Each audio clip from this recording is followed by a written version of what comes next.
Olá, tudo bem? Estamos aqui no nosso primeiro episódio da Semana Acadêmica dos cursos de Direito do UniFTech Caxias do Sul e FTech Porto Alegre, Zona Norte. E a pauta do nosso podcast de número 1 é a carreira do juiz do trabalho.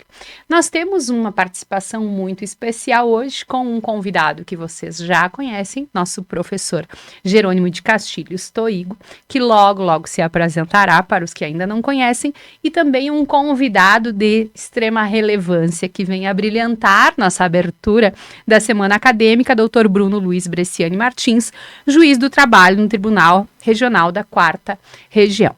Vamos já de imediato iniciar o nosso bate-papo, agradecendo a participação dos presentes, reforçando a importância do nosso patrocinador SpindolaCast e também do Grupo UniFTech, que viabiliza a atividade nesta modalidade. E aí, lhes dou as boas-vindas, Dr. Bruno, professor Jerônimo, agradecendo a disponibilidade de ambos para a nossa conversa de hoje. E já como boa professora que sou, vou de imediato iniciar com um rol de perguntas, mas que tem muito a ver com o propósito de iniciarmos a nossa fala com a sua participação, Dr. Bruno. Nós vamos iniciar, então, esse encontro, não só por ser uma temática relevante à carreira da magistratura, mas principalmente porque o nosso objetivo é estimular os alunos através de bons exemplos, que sempre são inspiração. Por isso, eu gostaria que o senhor começasse se apresentando e contando um pouquinho da sua história, para que a gente saiba aí como surgiu sua escolha pelo direito. O senhor sempre sonhou em ser juiz, advogou antes, conta um pouco para nós. Muito bem. Então, em primeiro lugar, agradeço pelo convite, né? Fiquei muito honrado quando recebi o convite do professor Jerônimo, e espero poder contribuir, né, minimamente aí com a minha pequena trajetória, minha história até o momento. O direito, para mim, surgiu no seio familiar. Porque o meu pai era advogado, meu pai faleceu no ano 2000, mas ele se formou em direito no ano de 1979. E aí abriu um escritório com outros colegas e advogou até a data do falecimento dele.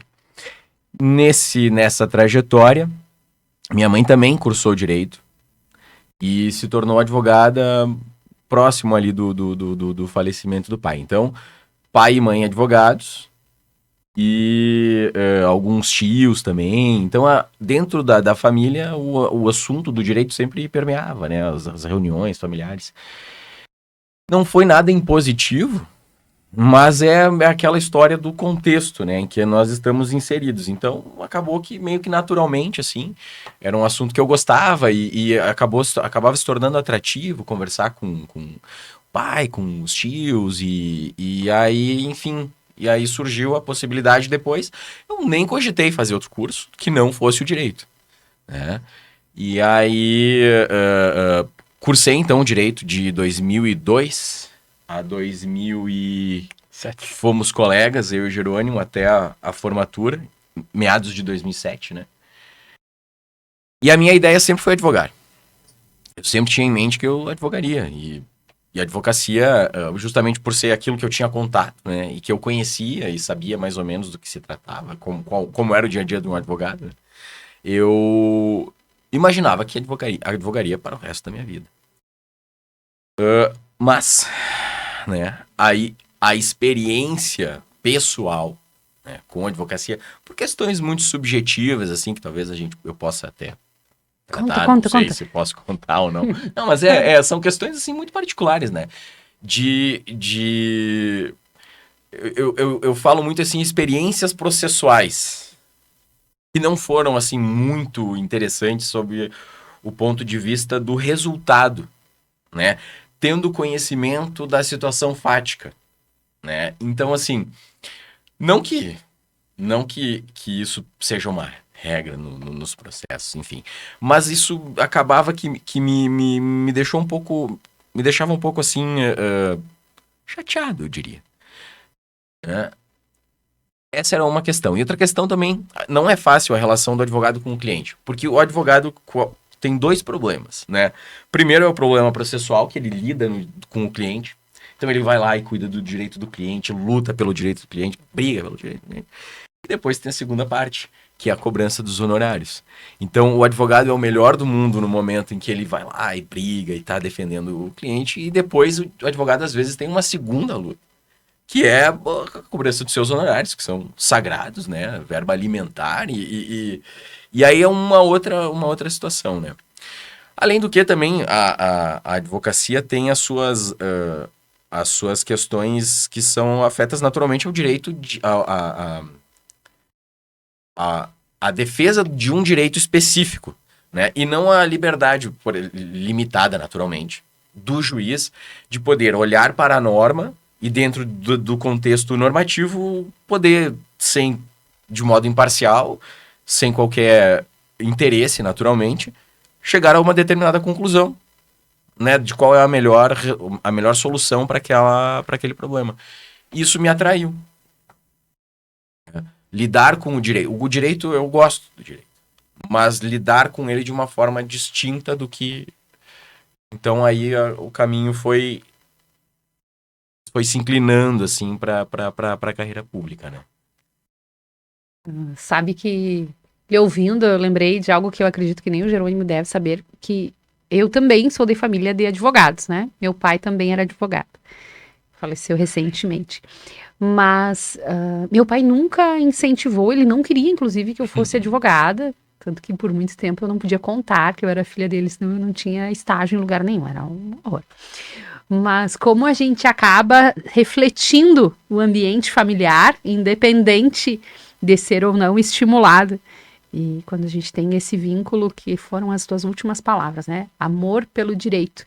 Encontrar onde nós somos ferramentas neste círculo que o direito acaba gerando ali para se fazer valer.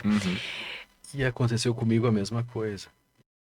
Ia te perguntar agora. Graduada em Direito, ela, na época de estágio, na parte final da graduação, ela se desiludiu, de certo modo, com o direito. Na sequência, fez um concurso público e acabou seguindo a carreira de servidora pública, né? E ela me dizia justamente que o direito ele poderia me dar uma boa base filosófica, um bom raciocínio, uma boa visão de mundo, mas que o trabalho no direito é um trabalho pesado e frustrante, e que ela não gostaria que eu fosse seguir a carreira do direito. E aí eu acabei... Eu lembro que eu tomei essa decisão assim na hora de fazer a inscrição do vestibular, porque tem, enfim, entre diversas opções ali, né, eu acabei quase que escolhendo aleatoriamente o direito. Então, e depois não me vejo em outro lugar, né? Então, a vida a gente às vezes não controla, né? O rumo que a vida nos leva. Assim como tu queria advogar até o resto, até o final da tua carreira profissional, quando tu vê as coisas mudam e tá tudo bem, né? Tu mudou cedo ainda, né? Mudou com 30 anos, menos, eu acredito. Então, mas tem pessoas a gente vê alunos nossos, né? Que com 40, 50 anos mudam de carreira e tá certo, né? Eu escuto notícias e histórias também de grandes empresários que foram fundar a empresa aos 60 anos. Então, a gente tem que seguir o que quer, e quando vê que a coisa não é aquilo que a gente queria, tem que ter a coragem de eventualmente mudar, né? Enfim, essa mudança ainda não é tão grande, né? Entre uma carreira pública entre a advocacia e a carreira pública não é uma mudança tão grande. Mas a gente percebe nos alunos, tem de todas as áreas que vieram para o direito, e tem alguns do direito que foram para outras áreas. Então faz parte, né? Tem um conhecido meu, encerrou a graduação de Direito e hoje em dia está concluindo a graduação de Medicina. Então é uma coisa impensável. Mas o importante é ter esse olhar do que realmente faz com que tenha sentido todo o teu movimento, né? Porque acaba sendo muito, não é desgastante, mas exige muito ser um bom profissional dentro do direito. Aí seja advogando ou como servidor, como magistrado. E aí já vai a minha segunda pergunta bem nesse sentido. Depois eu quero saber se tu sempre quis ser servidor público. Mas eu deixo pra depois. Só para não perder o gancho da fala com o Dr. Bruno, como foi se preparar? Porque muitos alunos têm o sonho de magistratura, né? Vou dizer assim que quando inicia lá a introdução ao direito, pelo menos 50% dos alunos que estão em sala dizem eu quero ser juiz, eu quero ser juíza. Como se operacionaliza? Já sei que não tem passo a passo, não tem fórmula, mas o que tu entendes que foi decisivo nessa mudança de chave a partir da tua decisão de não querer mais advogar e passar para o lado público? É uma questão entre o meu período de advocacia. Eu advoguei por uns 2 anos e a magistratura eu fui servidor do TRT4 por aproximadamente 6 anos. Mas eu entrei para a carreira pública, teve um lapso aí entre a decisão da magistratura e a decisão da carreira pública. Então, primeiro foi a opção pela carreira pública, né? Enfim, as questões, naturalmente, tudo tem ônus e bônus, e a carreira pública tem os seus ônus, mas tem os seus bônus, tem as suas vantagens. E eu, à época, sopesei, e me pareceu adequado e interessante do ponto de vista futuro também, entrar para a carreira pública. E aí, logo que eu entrei, fica sempre aquela questão, né? Eu comecei já, logo que eu assumi no seu trabalho, já trabalhei como assistente de juiz, e aí tinha sempre permeia, sempre vem o assunto, né? E aí, vai fazer concurso? Já tá estudando? Como é que é? Não, tá devagar, né? Pra mim era sempre uma pressão, e eu imaginava assim, pra mim é inatingível, né? Não vou tentar, vou me frustrar, vou ter que estudar bastante, né? Bastante abdicação, enfim, acho que não sei, nunca chegava um momento assim que eu tornei servidor público em 2009. Até que um dia, essa história, estávamos indo de ônibus para um jogo do Grêmio. Grêmio Caracas ou Grêmio Fluminense? Foi o dia que morreu o presidente da Venezuela. Foi. Lembrem que a gente só pode aqui mencionar o que Fatos. ficará gravado e pode ser mencionado mas novamente. é só a ida. E a gente sempre ia pros jogos de carro. Porque daí tu tem mais liberdade pra ir, pra voltar. Enfim, e não sei por que algum de nós teve a ideia de ir de ônibus naquele consulado. dia. Com o consulado. E aí, olha, viagem de ônibus com time de futebol. Torcedores. Torcedor, perdão, Torcedores, com calma. torcedores, enfim, nossa senhora, aquela viagem foi uma loucura, mas que bom que ela teve uma parte boa. E aí, né? conversando, né, aí daquela loucura dentro do ônibus, mas a gente estávamos numa conversa bastante produtiva, assim. Até que ele disse, quem sabe a gente volta a estudar, né, se dedica. Isso foi no final de 2013, meados de 2013. E aí nós temos uma amiga em comum, que hoje também é juíza do trabalho no TRT4. E decidimos criar um grupo de estudo. Eu, o Dr. Jerônimo e a doutora Gabriela. Cada um com o seu foco, Com o né? seu foco. Eles dois o focados Jerônimo não tinha o foco, na naturalmente, justiça do trabalho, né? Eles tinham foco da justiça do trabalho. Isso. E foi a partir dali que a gente começou, assim, a se dedicar, ler o edital, enfim, voltamos a relembrar as matérias e é o trabalho de formiguinha. Aquela frase dessas frases de internet, né, que tem a imagem do Aristóteles, tem Einstein, tem Tiger Woods, que é assim, 99% transpiração e 1% inspiração. A gente dá o primeiro passo de assim, bom, vamos enfrentar, mas a partir do momento que a gente decide, é pura dedicação. Né? Não tem muito segredo além de sentar e estudar e ler.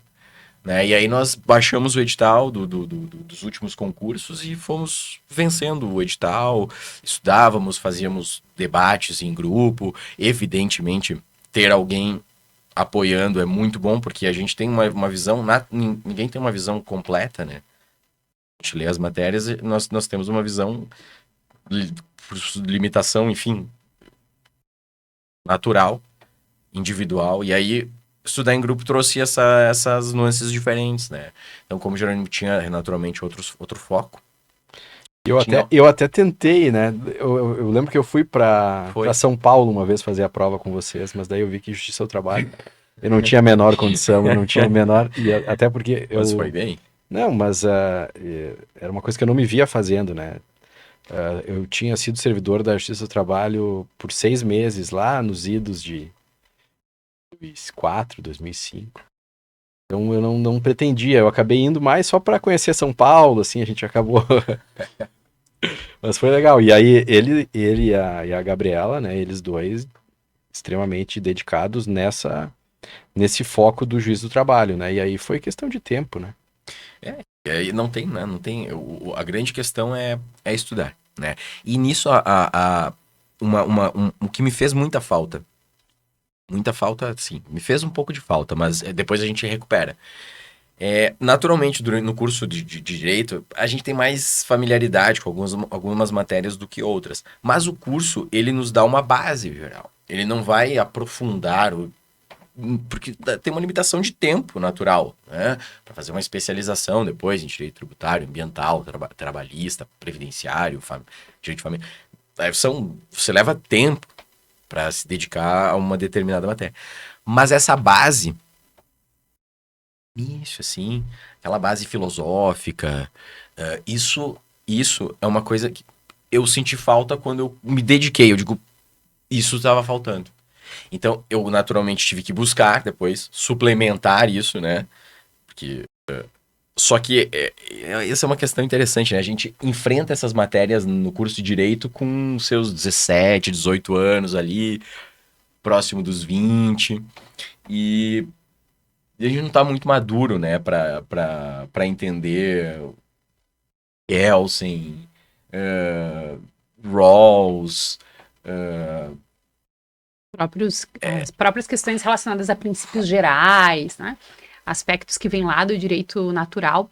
Sabe que eu costumo falar para os alunos que bacana trazer isso para a parte dos concursos, porque quando a gente advoga também hoje, com tantos novos direitos, muitas teses, no trabalho não, mas no direito civil, assim, né? Responsabilidade civil, essa parte que eu mais atuo, se busca muito elemento em princípios gerais, que a gente na faculdade acaba fazendo meio que um checklist. Né? Passei por essa, mas não faz o raciocínio completo, e aí é muito importante no direito civil. Às vezes no final da faculdade a gente se dá conta, era isso que eu tinha... Quer dizer que... então era isso. E eu vejo também que é uma que eu já conversei com o Bruno, eu acabo sendo quase que meio chato, assim, um cara meio insistente. A própria questão de fazer mestrado, doutorado, são questões que mudam a nossa visão do mundo. Assim como o direito também muda. Quando a gente inicia no direito, a gente muitas vezes não está preparado para receber aquele tipo de informação, e tem coisas que é só o tempo que vai nos deixar preparado, então faz parte também. E aí só sobre essa questão de na época de estudar para concurso, a gente vai relembrar coisas que talvez à época não foram que a gente não teve tanto foco naquilo, e no mestrado e no doutorado também, a gente, depois de muitos anos, começa a entender aquilo, então a vida é um constante aprendizado, né, e a gente vai aperfeiçoando tanto a nossa questão profissional quanto pessoal, e eu percebo que essa dificuldade a gente vê muito em sala de aula, né, os alunos às vezes eles não querem passar por determinadas coisas, eles não querem pagar o preço, né? E depois de um tempo acabam pagando, outros não, mas é que isso também traz uma frustração, né? Então a pessoa tem que ter essa noção, e se ela está disposta àquilo, ela tem que pagar o preço e até se dedicar, né? Fazer todo o caminho, né? Não tem atalho, como tu disse, Fernando. E essa questão aí também lembrou dessas etapas de treinamento, né? E por exemplo, para passar num concurso de juiz, hoje em dia, tu tem que fazer... Apesar que na tua época era diferente, né? A prova, tu tinha uma prova em cada tribunal. Hoje em dia tem na magistratura do trabalho tem o concurso nacional. Então, já teve uma certa mudança, mas de todo modo, a receita, que embora não seja uma receita única, é fazer muita prova, muito simulado, fazer, sei lá, dezenas, centenas de sentenças à mão. Eu lembro que tu ficava fazendo questões discursivas à mão, porque tu vai ter que responder uma prova em 4, 5 horas. É uma demanda de soluções rápidas para problemas extremamente complexos. Então você tem que ter um raciocínio muito rápido, num tempo muito limitado, sob pressão, porque você tem é ali. Deu a hora, fechou. É você e um vademecum e Deus, para quem acredita, né? E ali. E aí você precisa, então, há muitas... É uma equação que precisa fechar. Né? Então, não basta ter muito conhecimento e não saber gerir o tempo. E também não basta saber gerir o tempo e não ter o conhecimento necessário para resposta adequada, né?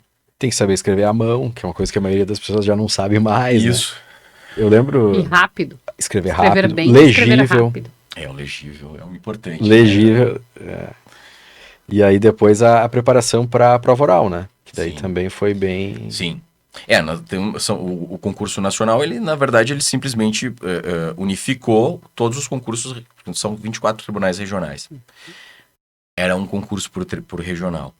O Conselho Superior da Justiça do Trabalho entendeu por bem unificar os concursos. E a partir de um concurso unificado, prover os cargos de juiz pelo país. E aí escolhe? Parece que é... Só... Daí eu escolho? Escolhe. Eu faço nacional, mas já para aquele tribunal ou não? Não, é depois. Porque o que ocorre? Hoje existe uma movimentação muito similar ao que existia há muito tempo no Ministério Público Federal, no MPT, em relação à movimentação. Então, quem está na carreira tem prioridade para se movimentar pelos tribunais para cargos que estão vagos. Realizada a movimentação de quem já está na carreira, abrem os cargos vagos para quem foi aprovado. Então, a prioridade para quem já é da carreira, depois para quem vai iniciar. Então, aí, a partir dali, sim. Aí você tem uma ordem de aprovação, e a partir da ordem de aprovação, a tua escolha a partir dos tribunais que são disponibilizados, né? Pode ser qualquer um dos 24. E aí também, isso na prática, né? Quando ainda o concurso era por estado, por tribunal, tu acabou assumindo em São Paulo, né? Uhum. E aí, como é que foi esse período lá? Porque, afinal de contas, isso também é uma realidade da maioria dos concurseiros. Às vezes, não abre o concurso que a gente quer. O concurso que a gente quer demora 5 anos, demora 10 anos, e aí só abre concurso em outro lugar, se a pessoa está disposta a ir para lá. É uma mudança de vida. É uma mudança de vida. Tu foi com a família, né? Enfim, como é que foi esse período fora e depois esse período de retorno, né? Eu penso assim, ó, é importante, antes de optar pela carreira, entender como ela funciona. Porque, às vezes, as pessoas idealizam a carreira, especialmente da magistratura, eu percebo, assim. Há uma idealização de quem não é da carreira. De que é uma vida, assim... tranquila, uma carreira sossegada, e muito pelo contrário. Eu daí não posso falar das outras magistraturas, da magistratura federal ou da magistratura estadual, mas nós temos muitas demandas, e o juiz do trabalho é muito demandado em 2 questões básicas, é audiência e julgamento. Isso toma 90% do nosso tempo. Cada processo é uma audiência em potencial. Então, você precisa gostar do ambiente de audiência, você precisa gostar de sentar e escrever, se dedicar a ler, a buscar conhecimento sobre situações novas, sobre temas novos, se inteirar, enfim, é um pacote. Fiscalização, né? Isso, Constante. é um pacote. Porque disso tudo, é muito improvável que a carreira da magistratura, que você consiga, num primeiro momento, ser juiz exatamente no estado que você deseja, por exemplo. Né? Hoje, da forma como está distribuído. Então, é muito provável que você passará um tempo longe da base de onde você está. E aí é preciso, naturalmente, entender como as coisas funcionam para não se frustrar depois, né? E esse período em São Paulo foi muito bom. Foi muito bom. Porque é uma realidade completamente distinta, né? Eu sempre tive a realidade do TRT4, seja advogando ou como servidor. E entendia um pouco do contexto de ser juiz no TRT4 pelos chefes que eu tive, né? Mas embora o mesmo país, a legislação é a mesma, né? Mas os entendimentos são muito distintos e o dia a dia é distinto também, o volume é distinto. As pessoas têm uma forma de lidar distinta, né? Então, eu tinha uma palestra esses dias do Guto Nishi, né? O gaúcho ele tem muito do embate. E aí a gente leva o embate para tudo. Para escolher um estacionamento no shopping, para escolher um almoço, ou uma sala de audiência. Então a realidade é muito distinta. Né? Brinca-se assim, o Guto Nishi brincou, que você chega no Rio de Janeiro, você tem o Cristo Redentor, de braços abertos, esperando você. Você desce no Salgado Filho, você dá de cara com um laçador, que tá com um laço na mão ali te esperando. Entendeu? Tipo, aqui a banda toca diferente, aqui a gente né, não chega muito perto. Então, assim, o gaúcho tem uma forma particular de lidar. E isso traz uma realidade completamente distinta pro nosso dia a dia. A gente percebe isso.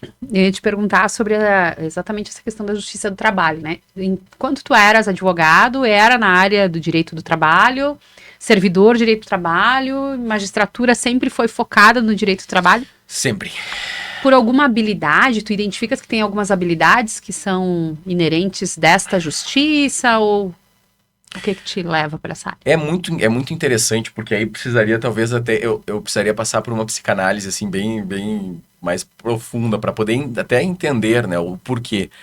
Mas o meu pai gostava muito de direito do trabalho, embora ele atuasse em várias áreas, mas especialmente com advocacia empresarial. E eu, naturalmente, no contexto do escritório, acabava atuando com advocacia empresarial também, mas gosto da ideia de como a relação de trabalho, em lato sensu, ela é muito dinâmica, né? Naquilo que o Bauman falava, né? Ela é líquida, ela vai se amoldando e a gente... O direito em si, ele parece que anda atrás, né, do fato social. Mas no direito do trabalho parece que o fato atropela, assim. Atropela, assim, de uma forma abrupta. E aí até a gente entender que fenômeno é aquele, como ele ocorre, o que é isso? Isso está ocorrendo em todo mundo, não está? Qual é a nossa realidade? Quais são os impactos? E tem toda uma análise também econômica, não um viés econômico de análise, mas impactos econômicos dessas relações. Eu também gosto muito de economia. Então é uma seara assim que me atraía por conta dessas questões particulares. Não que os outros ramos não sejam, né? Mas fui me afeiçoando assim. Me parece, me corrija se não for isso, mas que o magistrado é mais protagonista no trabalho, no bom sentido. Bem de ser... O judiciário ele sempre é um instrumento, né, de resolução de conflitos ou que apara arestas, mas em outras áreas me parece que o magistrado consegue ser mais estático, receber e entregar. Na justiça do trabalho é como se o braço dele fosse mais próximo do reclamante, da reclamada, e aí traz elementos para uma sentença, para a condução de uma conciliação. Não sei se também Nossa, é uma visão muito interessante, sim, porque realmente a gente tem o nosso contato, ele é ali, né? Muita coisa se resolve numa audiência, seja a resolução consensual ou uma resolução propriamente do mérito, conversando com as partes, conversa entre aspas, colhendo um depoimento, mas a gente vai entendendo como as coisas funcionam mesmo, e aí, às vezes você tá ali as partes começam a questionar, e aí de repente vira uma conversa, assim, e a gente tá ali realmente, não digo como um protagonista, mas como um personagem que afeta realmente a realidade local, né? E as pessoas acabam vendo, assim, como uma referência no sentido dos entendimentos, justamente sobre o direito, o juiz aqui da cidade entende dessa forma, assim, e acabam... A Justiça do Trabalho tem realmente a cultura da audiência, né? Que é uma coisa que o CPC de 2015 tentou implantar, inclusive com multa, né? de modo amplo, né? Porém, na prática. Mas é aquela velha história, né? Que a gente não consegue mudar a vida meramente com a mudança legislativa, né? Tu não consegue mudar o pensamento das pessoas, dos advogados, dos juízes que não estão tão interessados em conciliar ou em fazer de fato uma instrução, uma audiência. E essa cultura, de fato, a justiça do trabalho é inegável. Talvez seja o ramo ao lado da justiça criminal, né? Que a justiça criminal também precisa da audiência, né? Mas na justiça civil, de modo geral, a gente vê muita resistência. E não é só, e é uma resistência generalizada, não é só dos juízes ou dos advogados também. E um ponto também que é marcante, que é o próprio volume de demandas, né, que nas outras áreas do direito, a gente acaba, imagina, tem varas cíveis com 10 mil processos, 20 mil processos. Quantos processos tem na vara volume, onde tu... O volume processual do cível realmente muito, muito, muito, muito grande. Nós temos hoje uma média, assim, as varas vara de médio porte tem distribuição de 1.000 a 1.500 processos ano. Não acervo. Processos novos, de conhecimento. Uma vara de grande movimento, assim, seria uma vara de mais de 1.500 processos. Mas, olha, o volume tem aumentado bastante de ajustamento de ações trabalhistas. Muitas varas vão superar esse... Em São Paulo, eu cheguei a atuar em varas com 3 mil processos ano.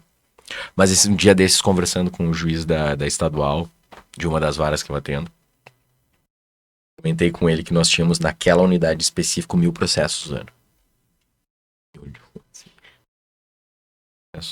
Com uma secretaria com servidores extremamente qualificados, a estrutura da Justiça do Trabalho é muito boa, o TRT4 é fantástico na questão de estrutura, pessoal, e ele com 30 mil processos ano, numa cidade com 40 mil habitantes.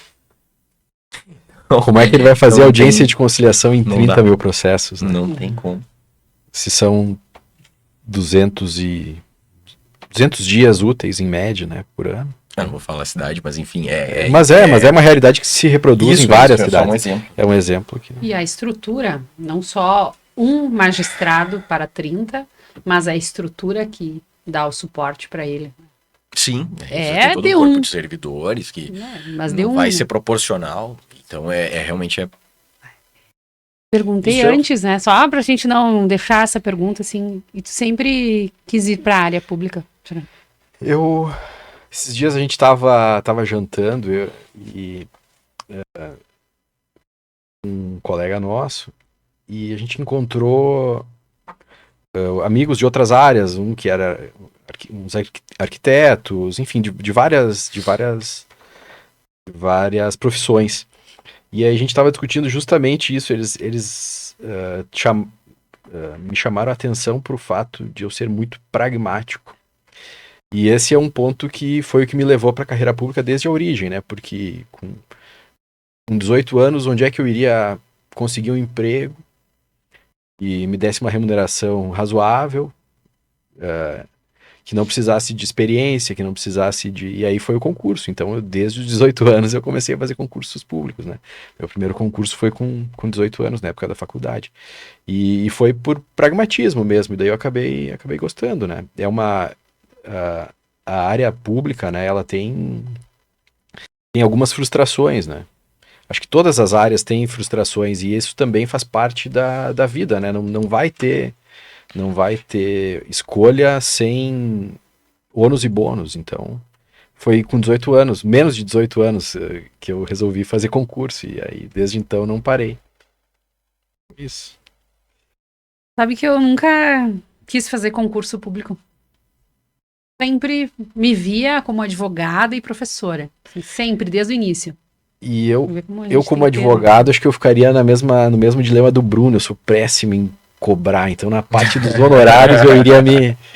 E aí eu tenho muita gente conhecida e muito amigo, daí eu acabar, não, pra esse eu vou fazer...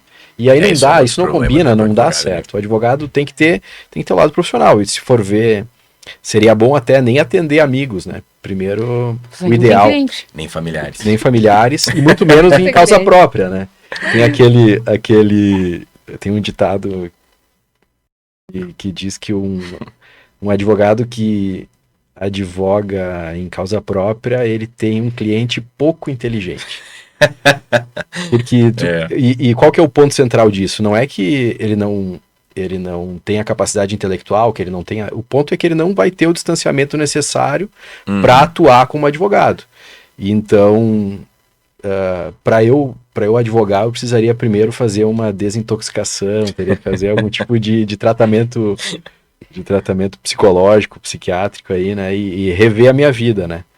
Então, Mas sabe que eu tenho várias histórias que, obviamente, não vou contar nenhuma delas aqui, porque elas ficam gravadas, mas que fazem tanto uma ligação direta com valer a pena o esforço, como um entretenimento que motiva prosseguir. Então, apesar de a gente precisar da racionalidade, sim, não só para a questão de honorários, mas para definir quais são as estratégias, por vezes reconhecer que a gente não vai ganhar, isso também faz parte, mas vale a pena. A gente tem várias histórias enquanto advogado que são bem divertidas. E aí já quero perguntar para o nosso convidado.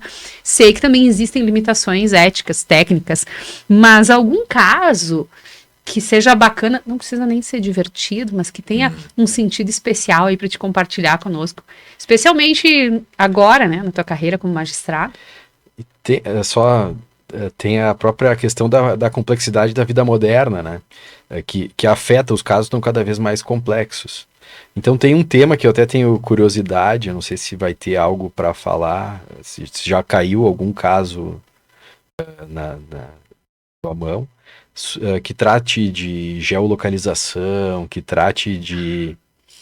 Porque, enfim, agora as tecnologias cada vez mais tomam conta, né, da nossa vida, né? E aí a relação com as tecnologias, que no meu caso é péssimo, mas com o celular, né? Então as relações de trabalho hoje em dia acabam bastante influenciadas, né? Não sei se tu tem algum caso. Vou por partes.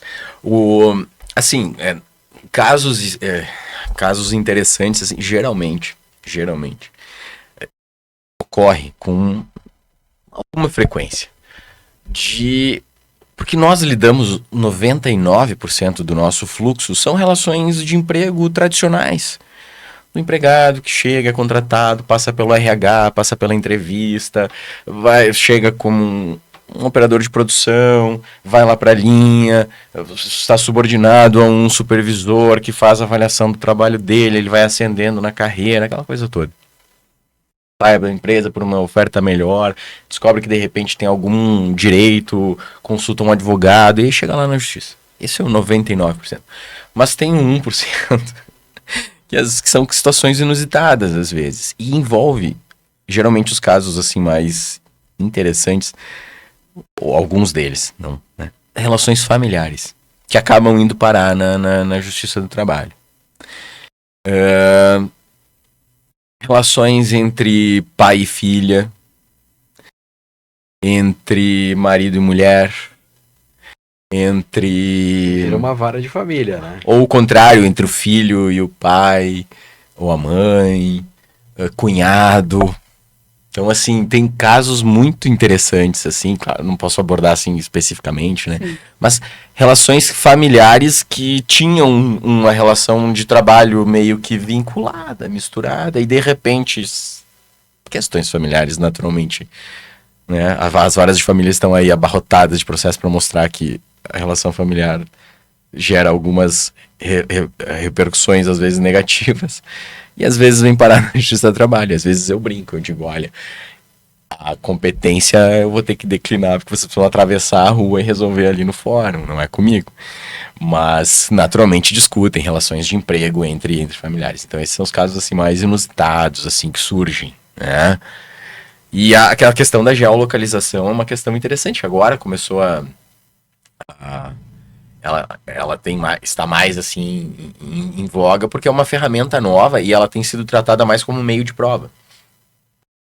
Às vezes você tem um determinado empregado que alega na petição inicial que trabalhava das 7 às 20 num local X.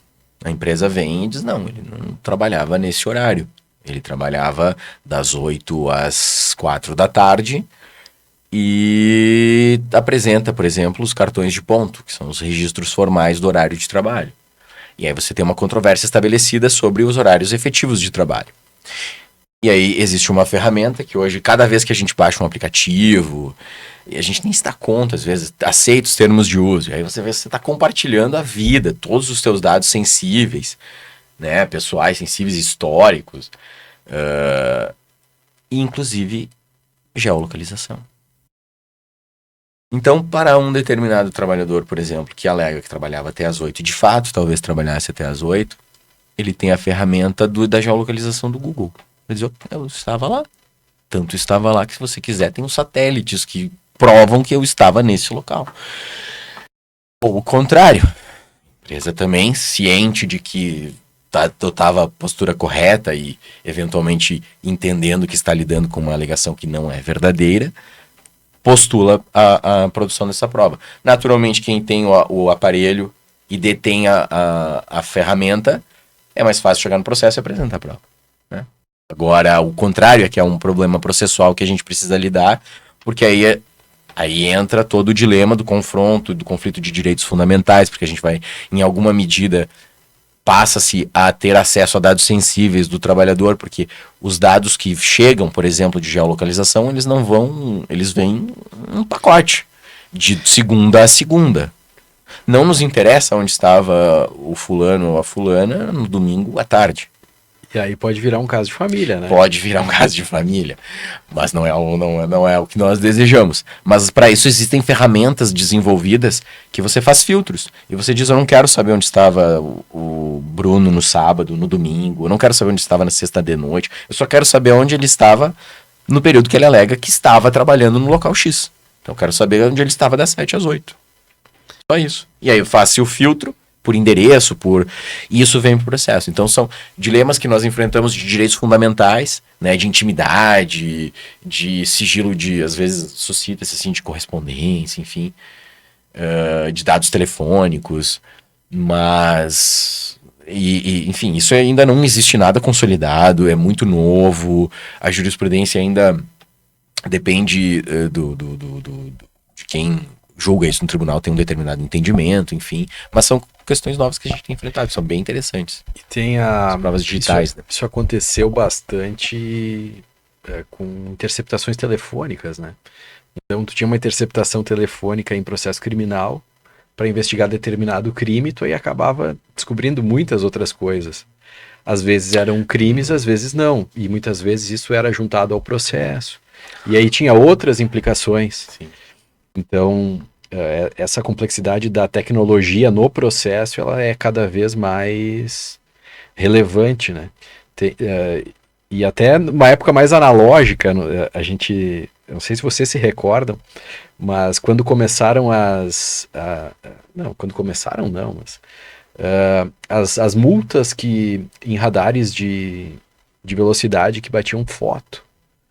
E eventualmente flagravam pessoas que não deviam estar no carro. O Google também, quando Google Maps. Exatamente. Então o direito tem que acompanhar tem que tentar resolver, né, dentro do possível, essas questões que vão acontecendo, né? O Bernardo Azevedo, é uma referência quando a gente fala em direito digital, ele fala muito da custódia da prova, não só no direito penal, mas em todas as áreas, que a partir dessa utilização de ferramentas digitais acabou sendo bem relevante. Bom, aqui eu teria muitas outras perguntas para fazer, mas a gente já tem que ir se encaminhando para o final, até para que fique essa vontade da segunda temporada, né? E aí vou levar já para uma fala bem dos bastidores da vida do juiz do trabalho, aquelas que podem ser publicadas. Né? Como é que é? Juiz tem folga, o que se alimenta, tem lazer, pode ter família, o que precisa adaptar para quem quer a carreira pública? Sim, assim, o nosso dia a dia, ele nós temos realmente, são muitas demandas e nós temos uma demanda, nós somos muito demandados, né? Então, o juiz tem que estar presente, né? O juiz tem que dialogar com as partes, fazer as suas audiências, as sentenças. Mas é o velho problema de equalizar, né? E tentar equalizar a vida profissional com a vida pessoal. Naturalmente precisa de muita organização. Precisa de bastante organização para não comprometer os períodos que seriam de descanso, de lazer, né? Existe naturalmente a possibilidade de equalizar isso, né? Agora, não perdendo, assim, às vezes a gente, dependendo do fluxo de trabalho, se perde um pouco e aí às vezes se compromete um final de semana, um feriado, né? Eu até brinco, os feriados que não caem nos meus dias de pauta não me ajudam, eles me atrapalham, porque na verdade é um dia menos que eu tenho para prolatar a sentença, e aí eu acabo naturalmente comprometendo esse dia de descanso, né? Mas em geral, assim, o nosso dia a dia, eu faço um comparativo com a minha época de advogado. Né? Então, não vou comparar a magistratura com a advocacia. Eu vou comparar o meu período de magistrado com o meu período de advogado. Então, para não causar cisânia com nenhum colega. E o volume é muito parecido. Não é muito distinto, né, com o que eu tinha advogando em particular. Então, realmente é uma questão de organização. E a partir disso a gente consegue ter o tempo de lazer, a paternidade e seus consectários. E para quem está se preparando ou que começa essa caminhada em busca da carreira pública, professor Jerônimo, já indo para as nossas considerações finais, o que tu entendes que é um diferencial importante, aquela dica de ouro para iniciar? É disciplina. Eu acho que o Bruno comentou, né, falou da experiência dele e de fato repetição, treinamento, então são na verdade essa teoria de disciplina repetição, ela se repete na maior parte das coisas da vida, né? Tem a questão das famosas 10 mil horas, né? Que com 10 mil horas tu vai ser um excelente jogador de tênis, com 10 mil horas tu vai ser um excelente médico, com 10 mil horas vai ser um excelente juiz, um excelente advogado. Então é a repetição, é esse foco e acreditar que o dia de amanhã é melhor, né? Então é essa esperança, né? Então acho que esse é o ponto central, tanto para a carreira pública quanto para outras, né? Eu acho que a carreira pública ela tem uma certa particularidade, né, de mais previsibilidade, né, de alguns aspectos que são bons e ruins, né? Então, eu acho que é uma coisa que talvez quem hoje é estudante de direito, talvez seria uma experiência interessante passar pelo serviço público, seria uma experiência interessante advogar um certo período. Então, eu acho que, acima de tudo, aceitar que eventualmente aquela escolha não foi se por acaso a pessoa se encontra, é excelente, né? Muitas pessoas já são vocacionadas, já nasceram advogadas e e vão em frente, vão até o final, mas eventualmente se a pessoa não está satisfeita no local, no cargo, na posição que ela ocupa, ela tem que ir atrás de mudar, né, enfim. A graduação em Direito, média 4.000 horas, só a graduação.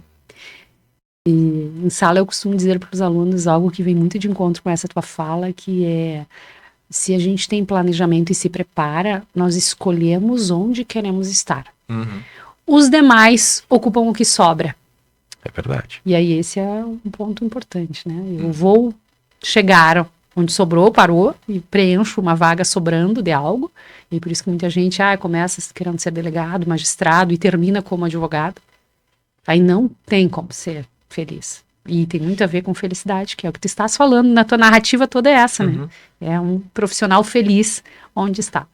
E tem muito juiz que volta a ser advogado, né? Muito. Muitos, alguns saíram da magistratura para ser professores.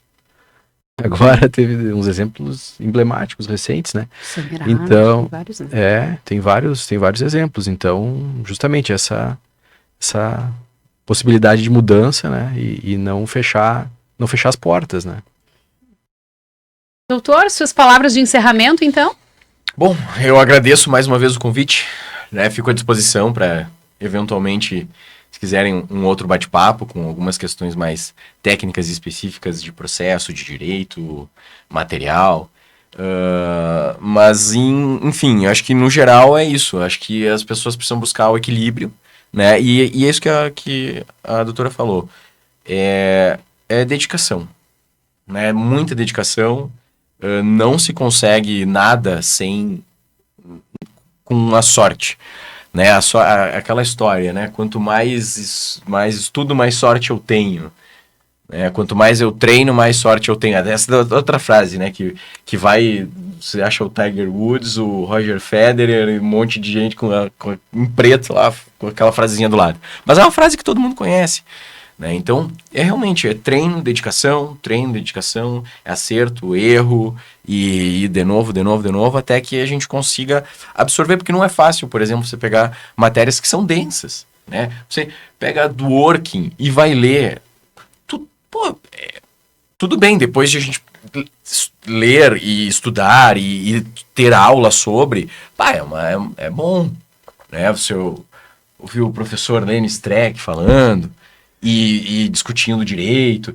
Tá, ele traz um negócio, a coisa já pronta, mas você sentar, abrir um livro e ler é muita dedicação. E as pessoas não estão dispostas, em geral, ninguém mais está disposto a pegar algo, sentar e ler. Então, assim, quem tem essa e não é uma questão de vocação, de dom. Não, é duro. Não é fácil. Mas vai se criando o hábito. E vale a pena. E esse dia, só para finalizar também, eu lembrei esses dias do professor Karnal falando porque ele treina todos os dias às 5 horas da manhã. Ele levanta e treina, vai pra academia. O personal dele lá às 5 da manhã.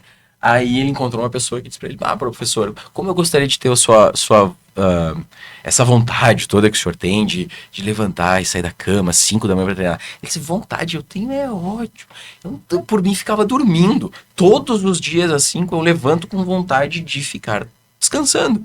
Só que ele vence essa vontade. Então, assim, a gente... É dolorido, às vezes, largar o telefone ou fechar Netflix e abrir um livro, né? Mas as pessoas não fazem. Então, é isso que a professora falou. Quem fizer estará muito distante de quem não faz. Então, e naturalmente buscando equilíbrio, né? Não entender que estudar é importante, mas viver, né, a vida. Porque a gente tem uma vida só, a nossa carreira profissional é importante, mas existem muitas coisas mais importantes, como família, né? A nossa saúde mental. Então, é tudo um equilíbrio, né? Perfeito. Ficaria muito mais tempo aqui, né? Vejam que nós nem entramos na parte técnica, que seria a pauta da segunda parte do nosso podcast, mas fico já, que bom que ficou registrado, porque ele disse que vai voltar. Temos aí uma segunda oportunidade. Agradeço novamente E eu costumo dizer que o que as pessoas têm de mais caro é o tempo. Porque, para mim, o que é mais importante e o que mais vale é o tempo que eu estaria fazendo algo. E aí, quando duas pessoas, com o tempo escasso, com vários compromissos, reservam uma parte deste seu bem precioso e entregam aí para a construção de sonhos de tantas pessoas, porque nós não estamos gravando um podcast, nós estamos auxiliando pessoas a construírem carreiras e encontrar propósitos. Certamente é um dia que nós gastamos bem, né? Valeu a pena ter feito, valeu a pena ter vindo. Por isso, meu agradecimento aos dois, em nome do Grupo UniFTech, em nome dos alunos, em nome das pessoas que certamente, ao ouvirem, sentirão essa motivação para a disciplina, para o equilíbrio, e daqui a um tempo talvez encontrem vocês ou eu contando que agora são o que? São o que escolheram ser e não o que lhes sobrou. Parabéns novamente, doutor, pela sua trajetória, né, pela determinação, pelo empenho, por fazer acontecer em um mundo que tantos falam, mas poucos fazem. E meu agradecimento especial ao meu colega Jerônimo, que sempre brilhante traz o equilíbrio para o nosso grupo, né, com técnica e ao mesmo tempo essa sensibilidade que em sala de aula e fora dela faz toda a diferença no nosso corpo docente. Isso a gente precisa deixar registrado publicamente, embora eu sempre fale para ele, né, quando estamos só nós, mas porque são os grandes talentos que fazem a força do nosso grupo e do nosso curso de Direito. Eu encerro assim mais um episódio, melhor dizendo, né, o primeiro episódio. Com isso vocês já têm ideia do que será a nossa semana acadêmica, agradecendo o nosso patrocinador, SpindolaCast, agradecendo o Grupo UniFTech pela realização desta semana acadêmica e desejando a todos um excelente momento de aprendizado. Até a próxima!